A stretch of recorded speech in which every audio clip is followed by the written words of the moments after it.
Share Beirut presents David Munir Nabti, Alt City.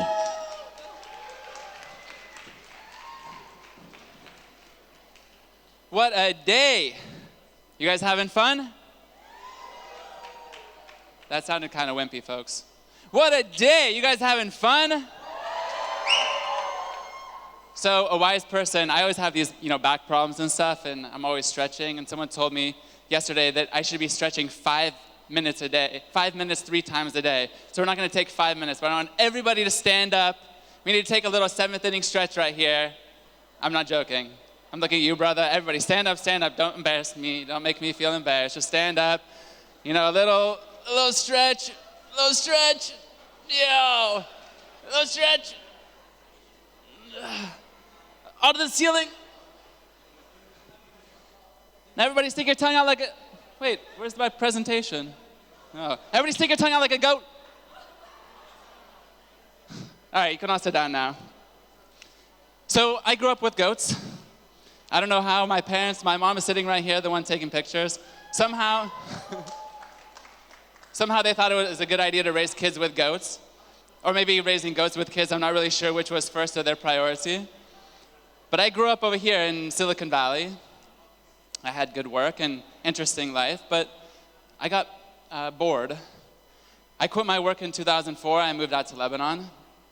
And that's my brother over here as well, by the way, just so he doesn't feel left out.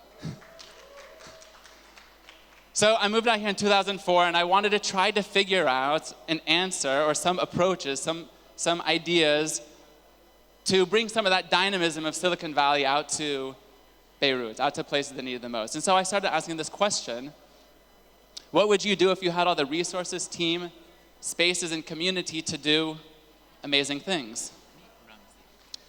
And we all know that Beirut is not an easy place to work. How many people here think Beirut is the easiest place to work?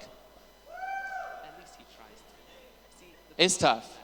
There's electricity problems, internet, corruption, etc. Things are expensive. You think that you're going to try to upload something here, and it normally would take a little bit of time? It takes a lot of time. So we wanted to start this space, this platform to help people make things. And we started thinking, okay, what in our dream idea would be inside of this space? So in our dream, our concept, it includes a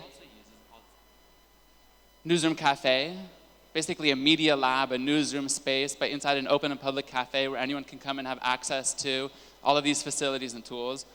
Offices and co-working spaces, event spaces, a design lab, maker space that includes things like a sewing machine and soldering iron and saws and tools and plexiglass and all sorts of fun things for people to make things. Library and online resources, business supports, and to see what we could do to help people really make some amazing things. Now, oftentimes when people think about how to promote a sort of dynamic, creative, innovative infrastructure and ecosystem, people often think, okay, what we really need is we need Silicon Valley here. Or what we need, we're going to take Beirut and we're going to put it inside Silicon Valley.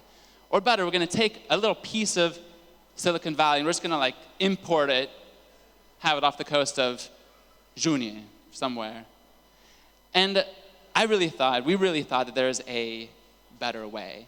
That we can do something that is more adapted to what we want to do, what our dreams are, the needs, the concerns of the region.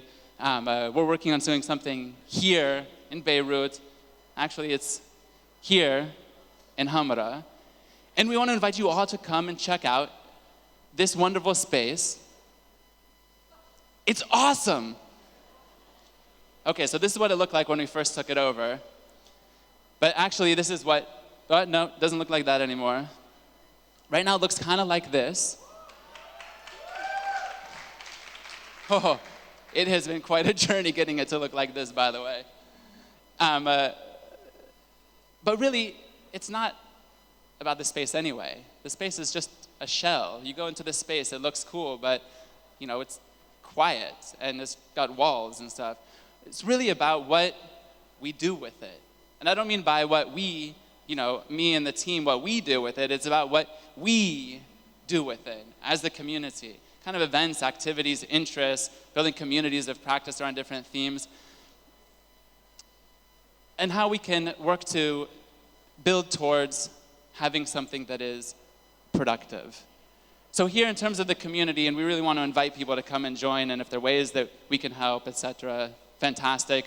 One of our core beliefs is around radical collaboration. Now, radical collaboration to me means seeking ways to collaborate when they might seem unexpected. It might seem that it's not in your direct self-interest to collaborate. But still, collaboration can lead to beautiful things. It can lead to unexpected ideas, models, connections, partners, startups, etc. And with all of this stuff going on, we're trying to maintain this focus around being output-oriented. Here in Lebanon and in many places, oftentimes there's this training culture, I call it, where people do trainings because they need to check it off a list because they got funding for it. Or people take trainings, not because they're particularly interested, because they just want to add it to their CV. And how many people have ever taken a training just to add a line on their CV? You guys are all liars. All right, just kidding, maybe not. I think that's a big waste of time.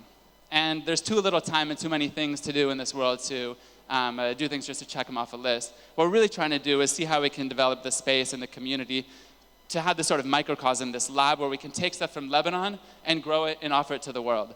And in some ways, things are going really well. And we actually want to invite you guys over tonight. We're having this shared dinner party. That's where most of the Alt City team actually is there preparing some amazing food and some great music for tonight.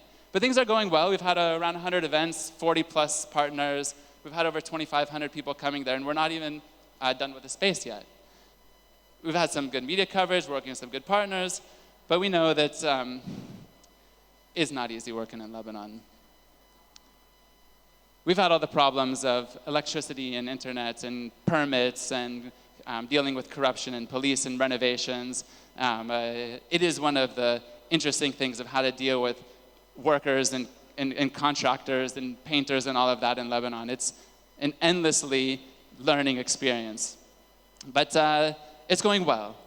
One of the main difficulties we're having is around funding, of course, as always. If anyone has, the millions or the thousands or hundreds of dollars they don't know what to do with, just come talk to me after. Could find some good purpose for that. Even $5, $10, $20, that's fine. But again, and we're having this event tonight, which we'd love to have you guys come and share, come and join and participate. But what we really want to do is to invite you guys to dream with us. And to think of the craziest thing that you have ever thought possible or impossible that would do something amazing for this community in Beirut, this community of Lebanon, this community of the region or the world. And to see how this passion or dream of yours can be developed somehow into a reality. And so again, what I would really love to ask you folks, and I'll be around these 2 days if anyone wants to bounce ideas, is what would you do if you had all the resources, team, spaces, and community to do amazing things? Cheers.